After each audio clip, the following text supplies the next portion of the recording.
السلام علیکم۔ کراچی میں زوردار دھماکہ، خاتون جاں بحق، 2 افراد زخمی، علاقے میں خوف و ہراس پھیل گیا، ہر طرف تباہی پھیل گئی۔ کیا آپ حالات حاضرہ سے آگاہی حاصل کرنا چاہتے ہیں؟ خبر کے پیچھے چھپے اصل حقائق جاننا چاہتے ہیں تو ابھی سبسکرائب کیجئے جل مل پاکستان کو اور ساتھ ہی گھنٹی کے نشان پر کلک کر دیں۔ آپ کو بتاتے چلیں کہ کراچی میں زوردار دھماکہ ہوا ہے۔ نیپا چورنگی کے قریب گیس لائن لیکیج کے بعد دھماکے سے پھٹ گئی۔ دھماکے کی آواز دور دور تک سنی گئی، جس کے نتیجے میں خاتون جاں بحق اور 2 افراد زخمی ہو گئے۔ پولیس کا کہنا ہے کہ نیپا چورنگی کے پل کے قریب KMC کے کباڑ خانے میں اچانک گیس لائن دھماکے سے پھٹ گئی۔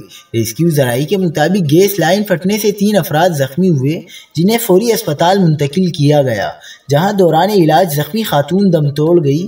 پولیس کا یہ بھی کہنا ہے کہ واقعے سے متعلق تفتیش کی جا رہی ہے۔ زخمی اور ہلاک ہونے والی خاتون کے حوالے سے تفصیلات بھی حاصل کی جا رہی ہیں۔